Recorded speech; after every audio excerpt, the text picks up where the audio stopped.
నిర్వహించడానికి అనుమతి ఇచ్చింది ఆయనే. ఆ నిర్ణయాల వల్లే తిరుమల తిరుపతి దేవస్థానంలో కల్తీ నెయ్యి సరఫరా సంస్థల చొరబాటు, వాటిని బ్లాక్ లిస్ట్లో పెట్టకుండా కొనసాగించారు. ఆయనపై క్రమశిక్షణ చర్యలు తీసుకోవాలి. ప్రభుత్వానికి ఏకసభ్య కమిషన్ నివేదిక, అప్పటి ఈవో సింగాల్, ఆర్థిక సలహాదారు బాలాజీల ప్రమేయం పైన ప్రస్తావన.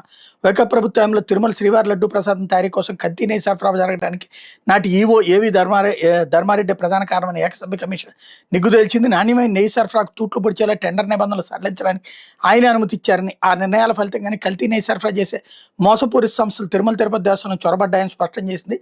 ఆయన చర్యల వల్ల తిరుమల తిరుపతి దేవస్థానం నెయ్యి కొనుగోలు ప్రక్రియ పూర్తిగా ప్రమాదంలో పడిపోయిందని వెల్లడించింది అన్నటువంటిది హైలైట్ చేశారు. ఇక్కడ డౌట్ ఏంటంటే నిన్ననే ఈనాడే రాసింది ఆ సింగాలని బోర్డులో పెడితే సింగాల్ అడ్డుకోలేదు అన్నటువంటిది. మళ్ళీ ఇప్పుడు అకస్మాత్తుగా ధర్మారెడ్డి మారిపోయాడు. నివేదిక మారిపోయిందా, లేకపోతే నివేదికలోని టాపిక్ మారిపోయిందా, లేదా ధర్మారెడ్డి దగ్గరికి రావాలి కాబట్టి అన్నటువంటి కోణంలో మళ్ళీ మార్పు చేసుకొచ్చారన్నది తేలాలి. లేకపోతే మరో